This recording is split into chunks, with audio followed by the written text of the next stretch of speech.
राजा चित्रगुप्त का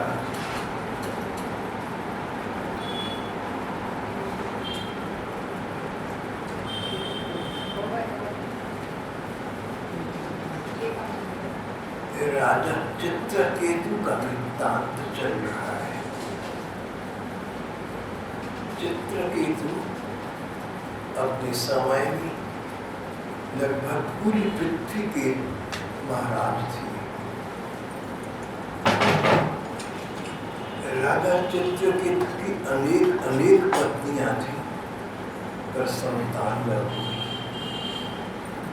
अंगिरा नाम के ऋषि पधारे, उनसे आग्रह किया। उन्होंने यज्ञ से एक चरु प्रदान किया, एक खीर प्रदान की और कहा कि जिस रानी को आप ये चरु खिलाएंगे उसके संतान। राजा की अनेक पत्नियों में उम्र में सबसे बड़ी और गुणों में सबसे बड़ी उनकी पटरानी कृतद्युति थी। उसको चरु सेवन करने के लिए दिया गया। कालांतर में उसके एक बहुत सुंदर पुत्र रत्न उत्पन्न हुआ। राजा यहाँ कुछ चूक कर गए। उन्होंने पुत्र के मोह में पड़कर पुत्र का और पुत्र की माँ रानी कृतद्युति का तो बड़ा स्नेह, बड़ा सम्मान करना आरंभ कर दिया, पर अन्य रानियों के साथ उनका व्यवहार पहले जैसा न रहा। जानकर था या अनजाने में था, जानकर तो नहीं होगा पर अनजाने में राजा अपने पुत्र और पुत्र की माँ में इतना खो गए कि अन्य पत्नियों को लगा कि पुत्र न होने के कारण उनका अपमान, उनका तिरस्कार हो रहा है। कुछ पत्नियों ने मिलकर षड्यंत्र किया और सोते हुए उस बच्चे को विषपान करा दिया।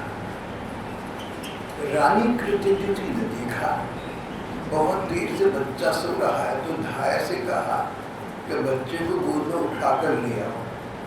धाय बच्चे को गोद में लेने पहुंची। उसको मृतक देखकर धाय ने चीख मारी। रानी भागी आई, देखा बच्चा तो जा चुका। रानी ने हाहाकार किया।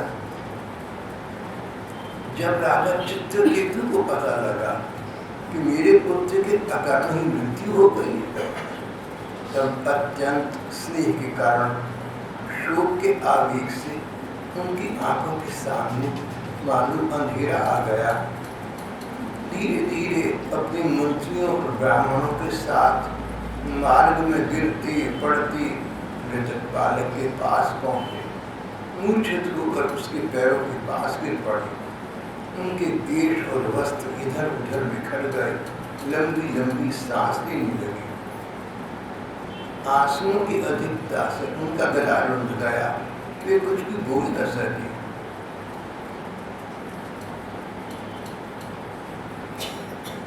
रानी कृतद्युति अपने पति चित्रकेतु को अत्यंत शोकाकुल और इकलौते धरने से बच्चे को मृतक देखकर भांति भांति से विलाप करने लगे। उनका ये दुख मंत्री आदि उपस्थित जन देख न सके।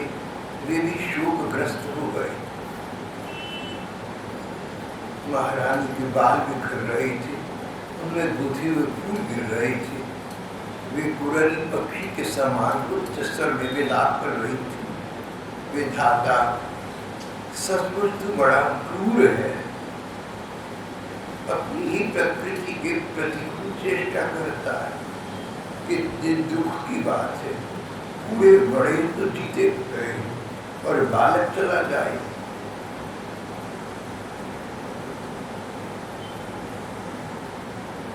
फिर वे अपने मृत पुत्र की ओर देखकर बोली, बेटा मैं तुम्हारे बिना अनाथ दीन हो रही हूँ, मुझे छोड़कर इस प्रकार चले जाना तुम्हारे लिए उचित नहीं है। देखो तुम्हारे पिता तुम्हारे वियोग में कितने शोक संतप्त हो रहे हैं। बेटा तुम यमराज के साथ दूर मत जाओ, यमराज बड़ा निर्दयी है, तुम वापस आ जाओ।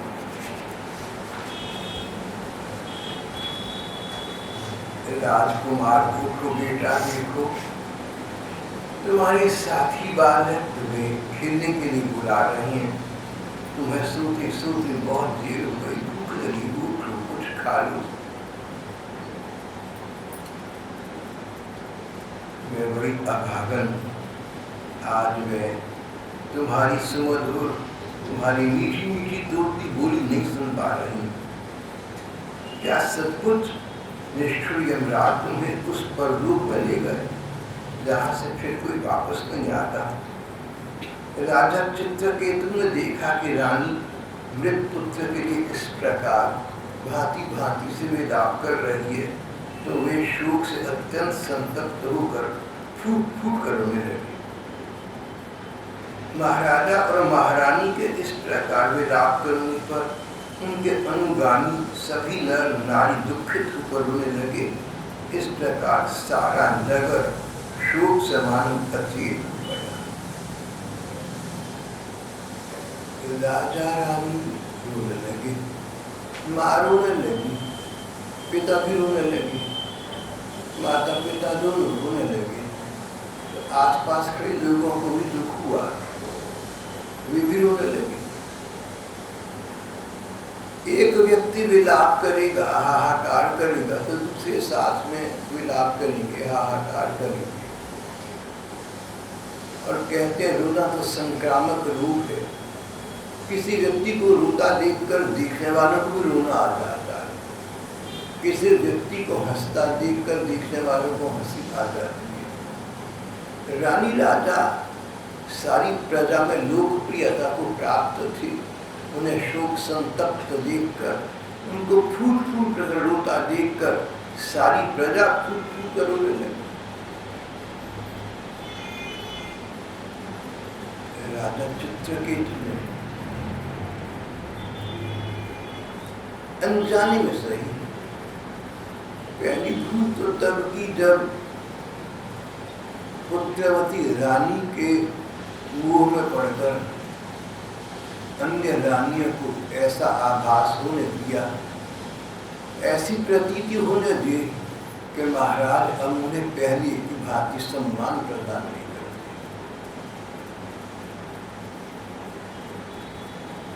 और दूसरी भूल अध्यात्मिक दृष्टि से हो गई। ज्ञानवान व्यक्ति किसी के जन्म मृत्यु पर सुख दुख प्रकट नहीं किया करते। जिस प्रकार पूर्व कर्मों के कारण से जन्म होता है, उसी प्रकार पूर्व कर्मों के कारण से जन्म के साथ मृत्यु का भी जन्म होता है। राजा पुत्र मुंह में पड़कर अध्यात्म ज्ञान को भूल गए, परमार्थ पथ को भूल गए। राजा ज्ञानी थे, विद्वान थे,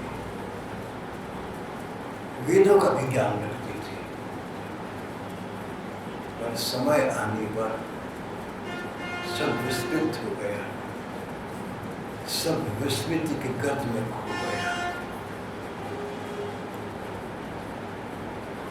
यहाँ ज्ञानी जनों का और प्रेमी भक्तों का अंतर निरतिशय स्पष्ट दृष्टिगोचर होता है। ज्ञानी जन समय आने पर कई बार विचलित होते देखे गए। राजा चित्रकेतु अंततः हुई अपनी संतान का वियोग नहीं सहन कर पा रहे थे और सारी प्रजा के साथ जार जार रो रहे थे। ऐसी स्थिति में कहीं कहीं ऐसे भगवान के प्रेमी भक्त हुए हैं जिन्होंने संतान के प्रति मोह का त्याग कर दिया और कहा भगवान जो करते उसमें भला होता है, उसमें कल्याण होता है, और अपने आप को उन्होंने अपने नियंत्रण में रखा, अपने संयम में रखा। ये सब बातें कहनी आसान है, बतानी आसान है, जीवन में लानी कठिन है, पर सिद्धांत यही है, उचित बात यही है। भगवान के विधान में कल्याण है, और जन्म मृत्यु ये तो अपने समय के साथ आते जाते ही है। जो व्यक्ति इनसे विचलित होगा वो संसार में अपने जीवन में चैन से न जी पाएगा। राजा रानी रो रही थी, पूरी प्रजा रो रही थी। राजा को ये संतान अंगिरा ऋषि के द्वारा यज्ञ से प्राप्त एक चरु के द्वारा हुई। उन अंगिरा ऋषि को पता लगा कि पुत्र हुआ और समाप्त भी हो गया, और राजा उसके वियोग को सहन नहीं कर पा रहे हैं। तो अंगिरा ऋषि ने नारद जी को साथ लिया और राजा के पास पहुंचे। जब अंगिरा ऋषि और नारद जी राजा चित्रकेतु के पास पहुंचे, उनको बहुत समझाया। उनको समझाया, राजन तुम आत्म तत्व की दृष्टि से विचार करो।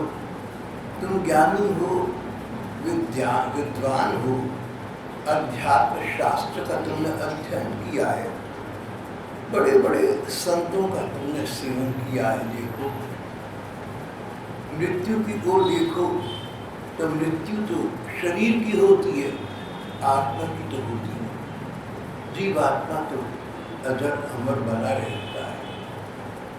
तुम अपनी ये अज्ञान बुद्धि छोड़ दो, तुम ज्ञान बुद्धि का आश्रय लो। शरीर चला गया सो एक बात है, पर जिस जीवात्मा ने पुत्र के रूप में प्रवेश किया था वो जीवात्मा तो अजर अमर है, वो तो समाप्त नहीं हुआ, उसकी तो मृत्यु नहीं हुई। राजन, जन्म और मृत्यु शरीर के होते हैं, आत्मा के नहीं होते। लंबा और नाटा पद हड्डियों का होता है, मनुष्य की आत्मा का नहीं होता। काला गोरा रंग चमड़ी का होता है, आत्मा का नहीं होता है। इस प्रकार बहुत अध्यात्म की दृष्टि से इन महात्माओं ने राजा को समझाया, पर राजा इतने शोक संतप्त थे कि वो ये पहचाने भी नहीं कि ये दोनों महात्मा कौन हैं। राजा चित्रकेतु ने कहा, आप दोनों परम ज्ञानवान हैं, परम महान हैं, पर आप बताइए आप हैं कौन?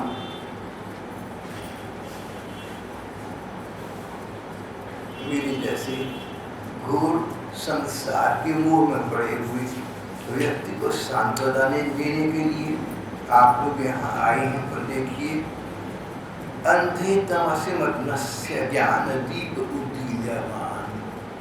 भगवान, मैं तो इस समय एक ग्राम्य पशु की भांति हूँ। मेरा मस्तिष्क काम नहीं कर रहा, मेरी विवेक बुद्धि काम नहीं कर रही, अध्यात्म काम नहीं आ रहा, अज्ञान के घोर अंधकार में डूब रहा हूँ।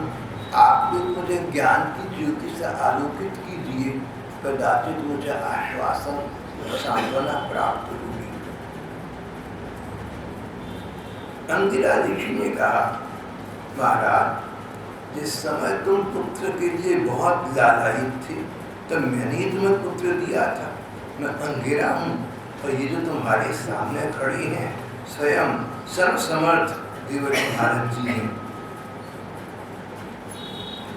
जब हम लोगों ने देखा कि पुत्र के शोक कारण तुम बहुत ही दुख में डूबे हुए हो, तब सोचा कि तुम भगवान के भक्त हो, शोक करने योग्य नहीं। ब्रह्मण्यो भगवद भक्तो नावसीति तुम रहती। तुम तो भगवान के भक्त हो, तुम तो भगवान को मानती हो। भगवान को मानने का क्या अर्थ है? भगवान को मानने का अर्थ होता है ये नहीं कि भगवान है।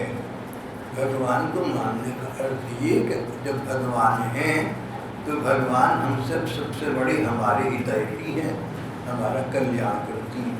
और जो कुछ हो रहा है उसमें हमारा कल्याण छिपा हुआ है, नहीं तो भगवान को न होने देंगे। जो हो रहा है उसमें अपना मंगल मानना उसमें छिपा हुआ भगवान का वरद हस्त दिखना, इसका अर्थ है भगवान के प्रति भगवान के अस्तित्व का विश्वास, भगवान को मानना।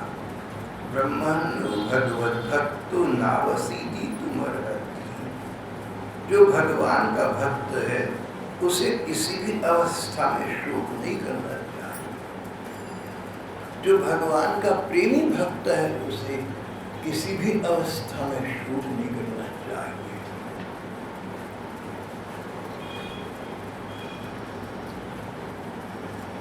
जो हो रहा है भगवद इच्छा से हो रहा है,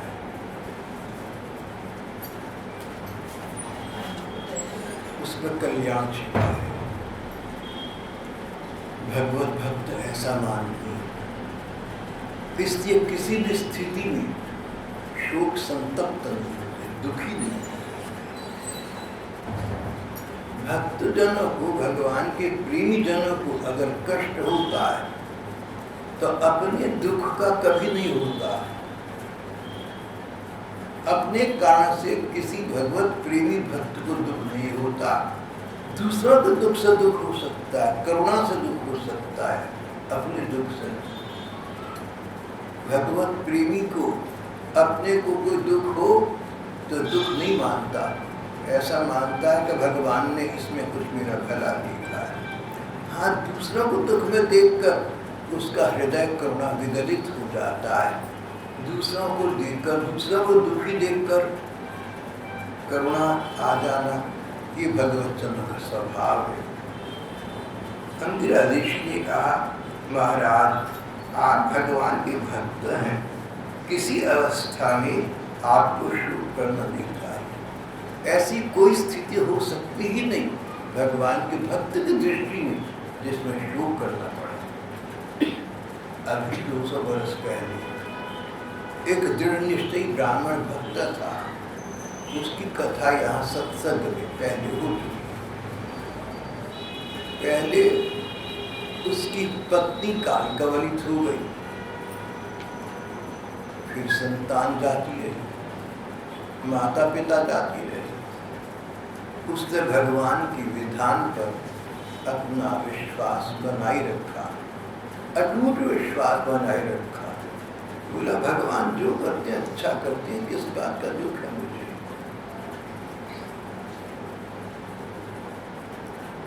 श्रीवास पंडित के बहुत बड़े आंगन में महाप्रभु चैतन्य देव के द्वारा, भक्त मंडली के द्वारा संकीर्तन हो रहा था।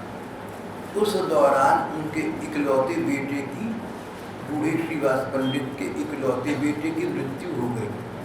पता लगा तो अंदर गए और महिलाओं से कहा, खबरदार दो, इस बात की खबर प्रभु चैतन्य तक पहुंची। जिसने जाना था वो तो चला गया, संकीर्तन में तो बाधा न डालो, भगवान का कीर्तन हो रहा है तो बाधा न पड़े। महाप्रभु चैतन्य देव श्रीवास पंडित का इस संस्मरण सुनाकर गदगद हो जाया करते थे। कलयुग में भी इस प्रकार के भक्त हुए हैं। ये तो सतयुग के आरंभ की घटना है। अंगिरा ऋषि ने कहा, महाराज चित्रकेतु आप भगवत भक्त हैं, किसी भी अवस्था में आपको शोक नहीं करना चाहिए। राजन, आप अपने मन को इधर उधर भटकने से रोककर शांत करें।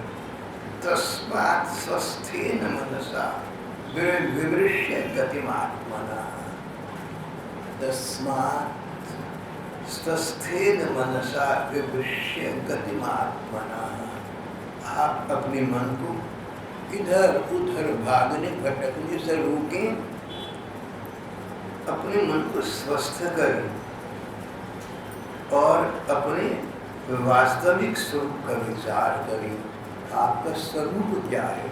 एक तो रूप है, शक्ल सूरत जो सबको दिखती है, और स्वरूप सबको भले ही न दिखे, पर स्वरूप तो ये कि हम भगवान के हैं, भगवान का अंश है। हमारा अकल्याण नहीं हो सकता, हमारा अहित नहीं हो सकता। हमारा जो सुख दुख दृष्टिगोचर होता है तो इस जीवन का है, इस जन्म का है, और हमारा जीवन तो अनंत है, सदा से चला आ रहा है, आगे सदा चलता रहेगा, क्योंकि आद्यंत विहीन है, आदि काल से चला आ रहा है, अनंत काल तक चलता रहेगा। तो जैसे 100 वर्ष के जीवन में एक दिन का महत्व नहीं होता, इस प्रकार अनंत जीवन में एक जन्म का, एक जीवन का महत्व नहीं होता। आप वर्तमान जीवन को सर्वस्व मानकर सुख दुख मान रहे हैं, ये भक्तोचित लक्षण तो नहीं है। भगवान की भक्तों को ऐसा नहीं किया करके आप अपने स्वरूप में स्थित हो जाएं। आप सोचते मैं ठाकुर तुम्हारा हूँ, सदा सदा के लिए तो तुम्हारा था, तुम्हारा हूँ, तुम्हारा रहूँगा, तुम जैसा उचित समझो मेरे ठाकुर, मेरे स्वामी वैसा करो। इस प्रकार आप अपने मन को अपने स्वरूप में स्थित करें, आप अपने मन को स्थिर करें, स्वस्थ करें।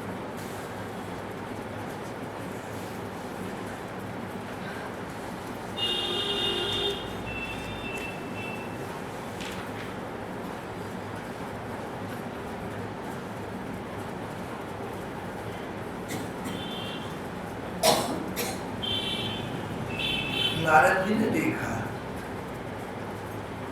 कि राजा के मन में शोक संताप पूर्ववत बना हुआ है। किसी अपने से बिछो हो जाना प्रायः दुख का कारण होता है, पर दूसरा अपना हो ही नहीं, फिर किस बात का मोह है? पशु बेच दिया, दूसरे का हो गया, अब अपना क्या लेना देना रहा? मकान था, मकान बेच दिया, गिरे खड़ा रहे, नया मालिक जाने, आपने क्या लेना देना? इसी प्रकार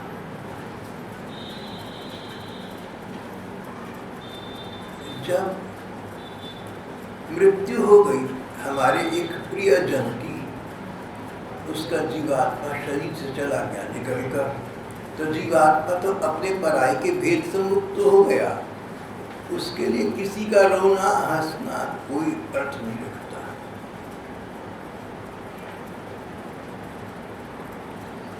अगर राजा इस बात को देख ले कि राजा तो रो रहा है, रानी तो रो रही है, तो बच्चे को कोई दुख नहीं, वो तो कहता है मैं इनको पहचानता भी नहीं, कौन से जन्म के माता पिता हैं, मेरा इनसे कौन सा नाता है। देवर्षि नारद ने अपनी योग शक्ति का प्रयोग किया, अपनी चमत्कारी शक्ति का प्रयोग किया और दिवंगत राजकुमार की जीवात्मा को बुलाया।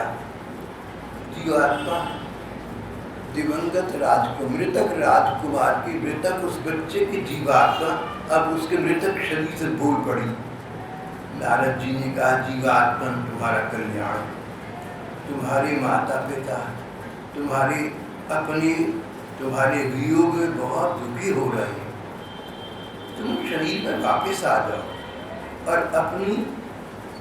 अपने इन सगे संबंधियों को सांत्वना सुख प्रदान करो। अपने पिता के दिए गए भोगों को भोगो, अपने पिता के रासन पर तुम बैठे हुए बेटा, तुम इस शरीर में वापस आ जाओ। अगर बेटा हाँ करे तो नारद जी अपनी योग शक्ति से उस निर्जीव शरीर को पुनर्जीवित कर सकते हैं। इसलिए उन्होंने कहा कि बच्चे से पहले पूछ लेता हूँ कि तू आना भी चाहता है। राजा रानी के दरबार के सभी लोगों के सामने नारद जी ने दिवंगत बच्चे की जीवात्मा को बुलाकर ही कहा कि तुम अपने शरीर में वापस आ जाओ, अपने माता पिता के स्नेह और सुख के भागी बनो। जीवात्मा ने कहा मृतक शरीर मानो जीवित हो गया हो। जीवात्मा ने कहा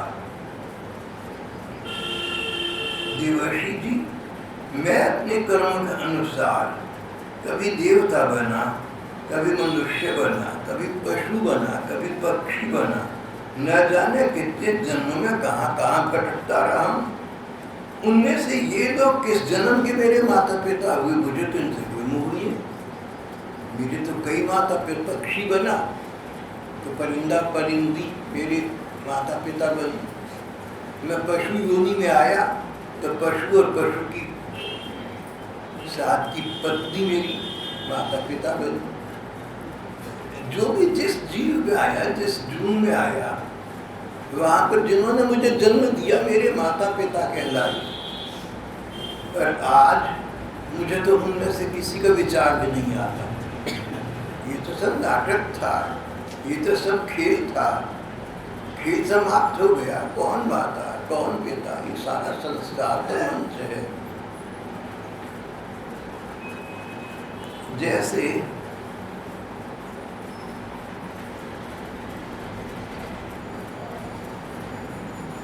स्वर्ण आदि क्रय विक्रय की वस्तुएं एक व्यापारी से दूसरे के पास जाती रहती है, आती रहती है। वैसे ही जीव अनेक योनियों में जन्म लेता रहता। अगर आज की भाषा बोले, वर्तमान भाषा बोले, तो जीवात्मा ने कहा जैसे भारत सरकार के जो करेंसी नोट्स हैं, कोई 10 रुपया का है, कोई 100 रुपया का है, या अमेरिका का डॉलर है, जो भी करेंसी नोट्स हैं, जैसे ये कभी किसी के पास जाते हैं, कभी किसी के पास जाती हैं। मैंने 10 रुपये दुकानदार को दिए, उसने 10 रुपये मेरे से लेकर चीज़ दी, वो 10 रुपये आ गए, उसने थोक की अगले को दिए, अगले ने तीसरे को, चौथे को। जिस प्रकार currency notes keep changing their hands. Currency notes कितने एक के स्थान पर दूसरे, दूसरे से तीसरे के पास जाती हैं। कोई कहेगी तो नोट मेरा था, मैं रो, ये तो मेरा हुआ करता था, ये तो मेरे पर्स में रहता था, ये तो मेरी जेब में रहता, मेरे प्यारे नोट मेरे पास वापस आ जा। नोट में क्या लेना?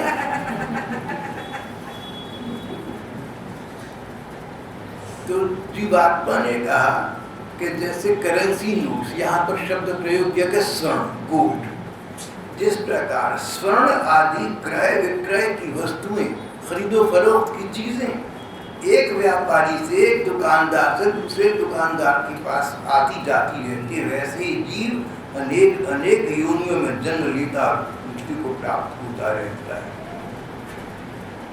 मनुष्यों की अपेक्षा अधिक दिन ठहरने वाले स्वर्ण आदि पदार्थों का संबंध भी मनुष्यों के साथ स्थायी नहीं होता, क्षणिक ही होता है। इसी प्रकार विभिन्न जन्मों में एक दूसरे के भाई बंधु, नाती गोती, शत्रु मित्र, मध्यस्थ, उदासीन और द्वेषी होते रहते हैं।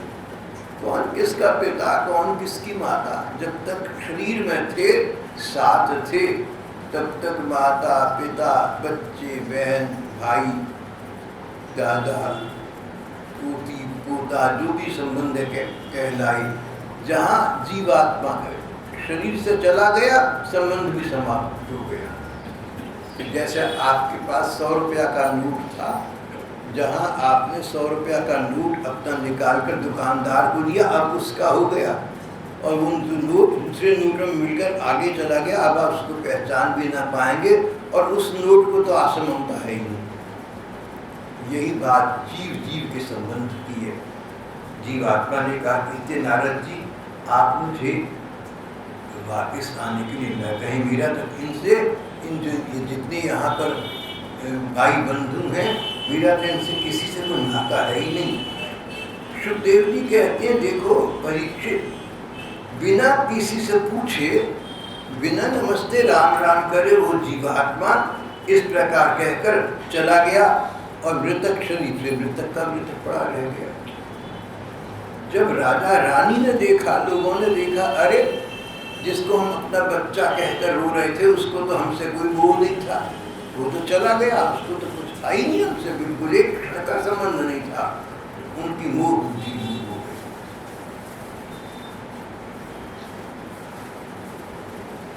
उनके मोह का बंधन कट गया। बच्चे के मरने का शोक जाता रहा। इसके बाद जाति वालों ने बच्चे की मृतक देह को ले जाकर उसका अंतिम संस्कार किया और जो दैहिक क्रियाएं पूर्ण की और अपने मन से उसके प्रति ममता को निकाल दिया, जिसके कारण से दुखी हो रहे थे। जब देखा तो उस बच्चे को तो कुछ भी नहीं है, बिना कुछ कहे चला गया। श्रीमद् भागवत में आगे जाकर एक और भी ऐसी सी कथा है। देवकी के 6 पुत्र कंस ने मार दिए थे। देवकी ने भगवान कृष्ण से कहा कि कृष्ण, मैंने सुना है कि संदीपनी ऋषि का पुत्र समाप्त हो गया था। दीप दक्षिणा के रूप में वह पुत्र तुमने लाकर वापस कर दिया। बेटा, मेरे 6 बेटों को भी वापस ले आओ। देखो, साक्षात भगवान जिनके पुत्र हैं उनको फिर भी अन्य मृतक बच्चों का ध्यान बना रहा। उनको वापस ले आओ। भगवान ने कहा ठीक है।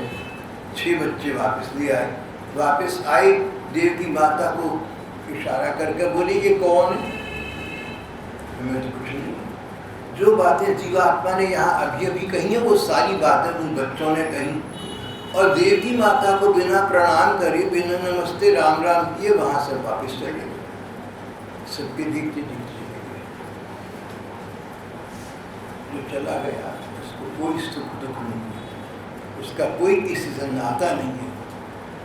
उसको याद करके हंसना रोना अपना समय ना आए। अगर उसका भला चाहते हैं तो भगवान का स्मरण करें, कम से कम उसके आत्मा को शांति मिले। जिसके साथ जिनका नाता है उतना जाता, उतने दिन का नाता पूरा करने के लिए व्यक्ति संसार में आया करता है, चला जाता है। आया और चला गया। तभी कहा है कि जन्म के साथ मृत्यु का भी जन्म होता है। जन्म के साथ मृत्यु का भी जन्म हुआ है। जब नारद जी ने दिवंगत जीवात्मा, दिवंगत बच्चे की जीवात्मा के मुंह से ये बातें सब उसके माता पिता को सुनवाई, तो माता पिता का मोह ममता का बंधन जाता रहा। उन्होंने अपने मन से मोह को निकाल दिया। अब वो अपने सत्य स्वरूप में स्थित हो गए। तो नारद जी ने कहा, अपने स्वरूप में स्थित हो जाओ, अपने सच्चे रूप को समझो। ठाकुर के साथ तुम्हारा नाता संबंध वास्तविक है, उसको समझो। अरे जिन भगवान के साथ सच्चा नाता है, पहले था आगे भी रहेगा, उस नाते को मान्यता दो। जीवात्मा परमात्मा का अंश है, तो वो चला गया तो परमात्मा तो रह गए। उन परमात्मा से प्रेम का संबंध रखो। संसार से संबंध रखकर अपने मन को क्यों फंसाते हो? राजा रानी और प्रजा के सभी लोगों ने त्यजम स्नेहम शोक मोह भयार्तितम, शोक मोह भयार्तितम, शोक मोह भय और दुख आदि के नाते को समाप्त कर दिया। उनके मन से ही बंधन निकल गया। वो अपने शुद्ध बुद्ध स्वरूप में स्थित हो गए।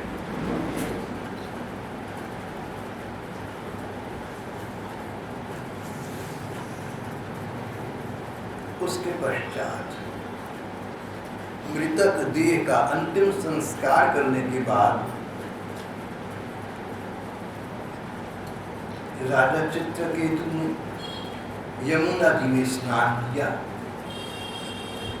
नारद जी और महर्षि अंगिरा के चरणों की वंदना की। नारद जी ने देखा कि चित्रकेतु अब ज्ञान बुद्धि को प्राप्त हो गया है।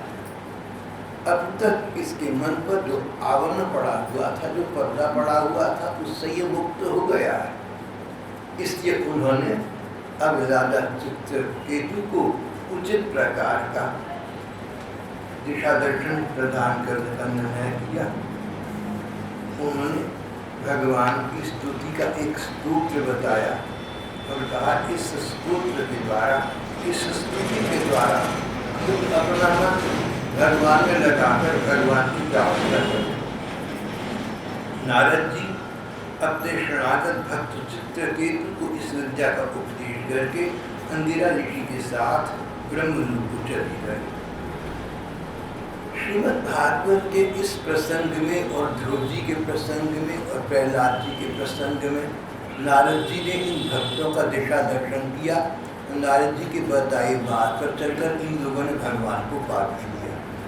सब स्थानों पर ये वर्णन आता है, लेकिन कहीं पर भी वर्णन शब्द जो प्रयोग किया गया किसी ग्रंथ में वो ये नहीं है कि नारद जी गुरु बने और उन्होंने प्रहलाद या ध्रुव या चित्रकेतु को शिष्य बनाया। ध्रुव, प्रहलाद, चित्रकेतु और नारद जी का नाता था तो गुरु शिष्य वाला, क्योंकि इन्होंने नारद जी की बात को सुना, बात को माना, चलकर भगवान की प्राप्ति कर ली। पर भागवत में कहीं भी गुरु शिष्य का संबंध इनका था, ऐसा नहीं किया गया। जो लोग श्रीमद् भागवत की कथा करते हैं, जनता में करते हैं, वो गुरु शिष्य का संबंध बताते हैं। नारद जी के शिष्य थे ध्रुव, नारद जी के शिष्य थे प्रहलाद, नारद जी के शिष्य बने राजा चित्रकेतु। ऐसा ग्रंथों में वर्णन कहीं नहीं आता। ये जो गुरु और शिष्य का नाता है ये तो मन के मानने का है। ये बाहरी दीक्षा का बहुत कम है, मन का बहुत अधिक है। कोई किसी को मन से गुरु मान ले, कोई किसी को मन से शिष्य मान ले, तो गुरु शिष्य तो बन गए। एक ने दूसरे को गुरु मान लिया, दूसरे ने दूसरे को शिष्य मान लिया, तो मन से दोनों गुरु शिष्य तो बन गए। लेकिन धर्म ग्रंथों में श्रीमद् भागवत में यहाँ पर कहीं भी गुरु शिष्य शब्द का प्रयोग नहीं किया गया। नारद जी ने अपने शरणागत भक्त चित्रकेतु को इस प्रकार विद्या का उपदेश किया और अंगिरा ऋषि के साथ ब्रह्मलोक को चले गए। ब्रह्मा जी का लोक ब्रह्मलोक। ब्रह्मलोक के दो नाम हैं, एक तो ब्रह्मलोक क्योंकि ब्रह्मा जी का लोक है इसलिए, और दूसरा सत्यलोक। सत्यलोक या ब्रह्मलोक एक ही बात है। नारद जी और अंगिरा ऋषि ब्रह्मा जी के मानसिक पुत्र हैं, इसलिए ये अपने पिता ब्रह्मा जी के लोक को वापस चले गए। राजा चित्रकेतु ने देवर्षि नारद के द्वारा प्राप्त विद्या के अनुसार तप तपस्या की, भगवान का भजन किया और उनके बताए अनुसार 7 दिन में राजा का कायाकल्प हो गया। राजा का मन बदल चुका था, राजा का मन भगवान के प्रति निष्ठावान हो चुका था, राजा संसार को असार समझ चुका था। परिणाम ये कि शुद्ध बुद्ध मन में भगवान का प्राकट्य हो गया और राजा का ये वर्तमान मानव देह, वर्तमान देह राजा का, मानव देह से ही राजा अमर देह को, दिव्य देह को प्राप्त हो गया।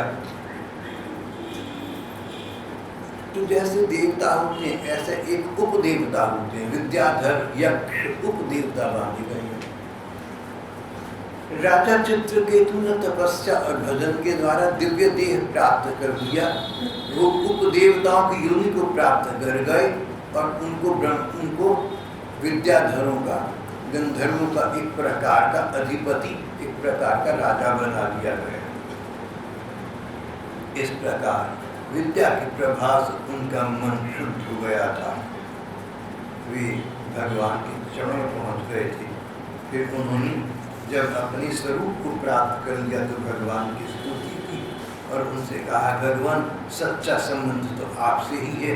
जो व्यक्ति आपसे अपना संबंध मानता है उसे आप और तो क्या अपने आप तक को प्रदान कर देते हैं। आपकी इस कृपा शक्ति को हम नमस्कार करते हैं।